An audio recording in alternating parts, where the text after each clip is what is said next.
السلام علیکم۔ اب تک کی اہم خبروں کے ساتھ میں ہوں ذیشان یاسین۔ سب سے پہلے اب تک کی ہیڈ لائنز۔ پاکستان توہین آمیز خاکوں اور اسلامو فوبیا کے خلاف آواز اٹھانے میں قائدانہ کردار ادا کرے گا۔ وزیر اعظم عمران خان کا قومی رحمت للعالمین کانفرنس سے خطاب۔ کہا مغرب کو بتانا ہوگا کہ مسلمانوں کو سب سے زیادہ تکلیف توہین آمیز خاکوں سے پہنچتی ہے۔ آزادی اظہار رائے کا مطلب کسی کی دل آزاری ہرگز نہیں۔ مغرب میں ہولوکاسٹ کا مذاق اڑانے پر جیل جانا پڑتا ہے۔ ایسا اس لیے ہوتا ہے کیونکہ یہودیوں میں اتحاد ہے۔ مسلم دنیا کو بھی متحد ہونا ہوگا۔ پاکستان مدینے کی طرز پر فلاحی ریاست کے لیے وجود میں لایا گیا۔ افسوس ہم اس راستے سے بھٹک گئے۔ 8ویں تا 10ویں کے نصاب میں سیرت النبی کا مضمون شامل کرنے کا اعلان۔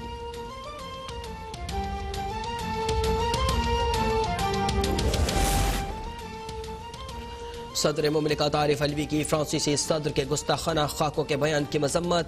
صدر مملکت کا رحمت للعالمین کانفرنس سے خطاب میں کہنا تھا کہ آن حضرت صلی اللہ علیہ وسلم کی تعلیمات کے ذریعے ہمیں منافرت ختم کرنی ہے۔ عورت کے وراثت میں حقوق پر ممبر و محراب کو کردار ادا کرنا چاہیے۔ وزیر مملکت برائے مذہبی امور پیر نور الحق قادری بولے گستاخانہ مواد کی اشاعت روکنے کے لیے اپنا بھرپور کردار ادا کر رہے ہیں۔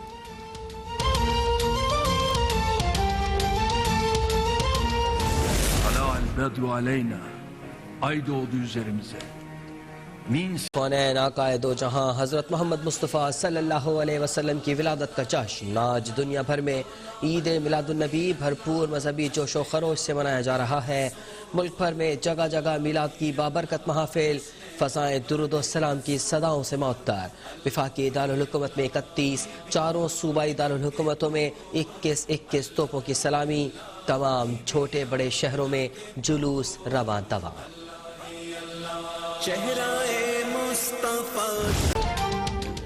جشن عید میلاد النبی صلی اللہ علیہ وسلم کے موقع پر ایوان وزیر اعلیٰ لاہور میں محفل میلاد کا انعقاد۔ عثمان بزدار کہتے ہیں کہ حضور صلی اللہ علیہ وسلم نے سیاسی، مذہبی، اقتصادی اور سماجی شعبوں میں انقلابی اور اصلاحی تبدیلیاں کی۔ حضور اکرم کی تعلیمات پر عمل پیرا ہو کر معاشرے سے ظلم، زیادتی، ناانصافی اور بدامنی کا خاتمہ کیا جا سکتا ہے۔ وزیر اطلاعات پنجاب فیاض چوہان کا کہنا ہے کہ یورپ میں چند گروہ جان بوجھ کر مسلمانوں کو بھڑکاتے ہیں۔ وزیر اعظم نے گستاخانہ خاکوں اور اسلامو فوبیا کا معاملہ مؤثر انداز میں دنیا کے سامنے اٹھایا۔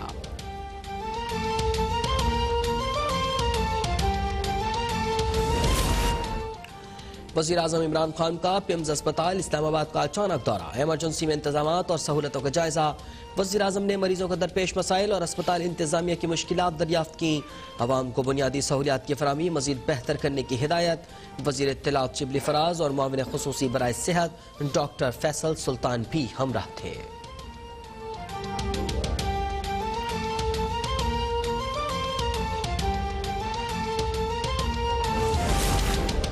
ایاز صادق کی کہی ہوئی بات معافی سے آگے نکل چکی ہے۔ وفاقی وزیر اطلاعات سینیٹر شبلی فراز کہتے ہیں کہ اب قانون اپنا راستہ لے گا۔ ریاست کو کمزور کرنا ناقابل معافی جرم ہے۔ ایاز صادق اور ان کے حوالیوں کو سزا ضرور ملنی چاہیے۔ وزیر اعظم پاکستان کو ریاست مدینہ کے تصور پر فلاحی مملکت بنانے کا عزم رکھتے ہیں۔ وفاقی وزیر ریلوے شیخ رشید احمد کہتے ہیں کہ پاک فوج اسلام کی فوج ہے۔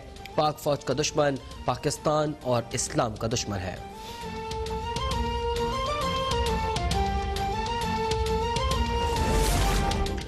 فواد چودھری کا پاکستان کے موقف کے منافی بیان سوالیہ نشان ہے۔ کرائے کے ترجمانوں کو فواد چودھری کے ملک دشمن بیانیے کی وضاحت دینی چاہیے۔ ترجمان مسلم لیگ نون مریم اورنگزیب کہتی ہیں کہ واضح اور تسلیم شدہ حقیقت ہے کہ پاکستان کا پلوامہ واقعے سے کوئی تعلق نہیں۔ وفاقی وزیر حقیقت کے برعکس بیان کیسے دے سکتا ہے؟ فواد چودھری نے کس کی ایما پر قومی سلامتی کے برعکس بیان دیا؟ سلیکٹڈ ترجمان آئین کے بیانیے کو غداری کا بیانیہ کہتے ہیں۔ نواز شریف کی دشمنی میں پورے ملک کو داؤ پر لگا دیا گیا۔ سلیکٹڈ کو ووٹ چوری کر کے مسلط کیا گیا، سزا پوری قوم بھگت رہی ہے۔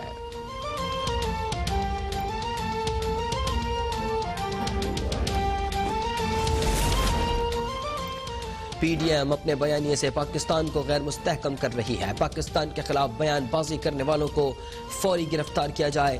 وزیر اطلاعات پنجاب فیاض چوہان کہتے ہیں کہ پاکستانی فوج نعرہ تکبیر لگا کر دبنگ طریقے سے دشمن کے خلاف لڑتی ہے۔ بھارتی چینل نے ایاز صادق کے معاملے پر انٹرویو کے لیے میری 1 گھنٹے منتیں کی۔ مریم نواز پاکستان کو کمزور کرنے کی کوشش کر رہی ہیں۔ مولانا فضل الرحمان نے نواز شریف کو بتا دیا کہ آپ کے بیانیے کا بوجھ اب مزید نہیں اٹھا سکتے۔ آل شریف میں شدید پھوٹ پڑ چکی ہے۔ بیگم صفدر نون لیگ کو اپنے نام سے رجسٹر کروائیں گی۔ عباس شریف کی فیملی بھی مریم کے ساتھ مل چکی ہے۔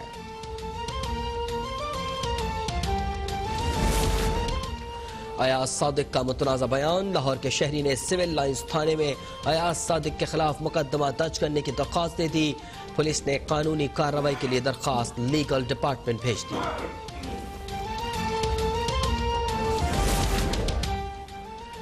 ملک میں کورونا کے پھیلاؤ میں تیزی، 24 گھنٹوں میں مزید 20 افراد جاں بحق، 1078 نئے کیسز رپورٹ۔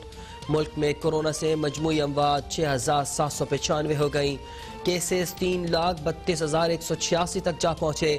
اب تک 3,13,527 مریض صحتیاب۔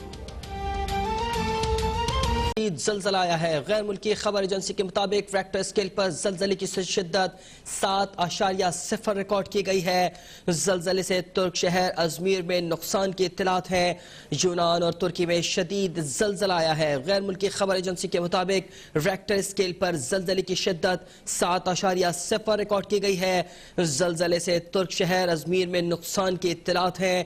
ایک مرتبہ پھر زلزلے نے ہٹ کیا ہے یونان اور ترکی کو، جہاں شدید زلزلہ آیا ہے، اور اطلاعات یہ ہے کہ ریکٹر اسکیل پر یہ شدت زیادہ تھی، 7.0 ریکارڈ کی گئی ہے۔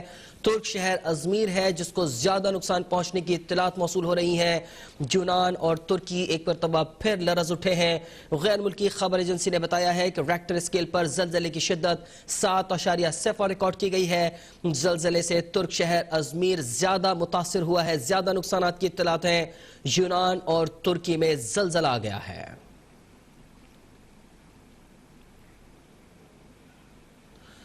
اپڈیٹ کر رہے ہیں آپ کو، یونان اور ترکی میں شدید زلزلہ آیا ہے۔ غیر ملکی خبر ایجنسی کے مطابق ریکٹر اسکیل پر زلزلے کی شدت 7.0 ریکارڈ کی گئی ہے۔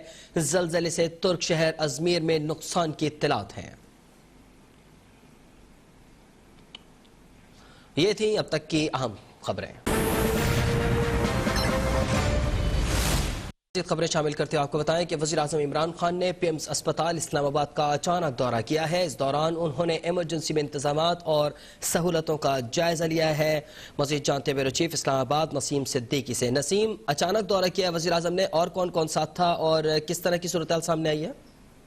جی بالکل، وزیراعظم عمران خان نے پی ایمز اسپتال اسلام آباد کا غیر اعلانیہ دورہ کیا۔ وفاقی وزیر اطلاعات سینیٹر شبلی فراز اور معاون خصوصی ڈاکٹر فیصل سلطان ان کے ہمراہ سے وزیراعظم نے اسپتال کے نئے ایمرجنسی بلاک کا معائنہ کیا۔ معاون خصوصی ڈاکٹر فیصل سلطان نے اسپتال کے نئے ایمرجنسی بلاک میں مریضوں کو فراہم کی جانے والی سہولیات کے بارے میں بریفنگ دی۔ معاون خصوصی برائے صحت نے وزیراعظم کو بتایا کہ کورونا وبا کے پیش نظر ایمرجنسی میں آنے والے مریضوں کے لیے مخصوص طریقہ کار مرتب کیا گیا ہے۔ معاون خصوصی نے بتایا کہ ایمرجنسی مریض کو فوری طور پر ابتدائی طبی امداد کی فراہمی کے بعد اس کی حالت کے مطابق اسے اسپتال کے متعلقہ حصے میں منتقل کیا جاتا ہے۔ وزیراعظم نے پی ایمز اسپتال کی پرانے ایمرجنسی بلاک کا بھی جائزہ لیا۔ وزیراعظم نے نئے ایمرجنسی بلاک اور اس میں فراہم کردہ سہولتوں کو سراہا۔ اس موقع پر وزیراعظم نے ایمرجنسی وارڈ میں موجود ڈاکٹرز حضرات سے بھی بات چیت کی اور ان سے اسپتال میں فراہم کردہ سہولتوں کے بارے میں استفسار بھی کیا۔ جی شکریہ، آپ نے ہمیں اپڈیٹ کیا۔ نسیم،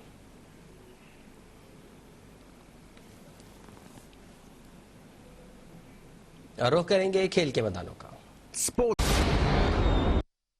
ایشین باکسنگ چیمپئن عثمان وزیر نے اپنی اگلی انڈر نیشنل فائٹ کا اعلان کر دیا ہے۔ ایشین بوائے 19 دسمبر کو کراچی میں اپنے ٹائٹل کا دفاع کریں گے۔ عثمان وزیر کی اگلی فائٹ پاکستان کے عظیم باکسر حسین شاہ کی ایچ ایس پروموشن کے بینر تلے منعقد ہوگی۔ پاکستانی باکسنگ لیجنڈ حسین شاہ نے عثمان وزیر کے فائٹ کے لیے جاپان سے پاکستان آنے کا اعلان کر دیا۔ عثمان وزیر نے کہا ہے کہ اپنے ٹائٹل کے دفاع کے بعد میرا اگلا ہدف ورلڈ یوتھ چیمپئن بننا ہے۔ ورلڈ یوتھ ٹائٹل کے لیے حکومتی سرپرستی کی ضرورت ہے۔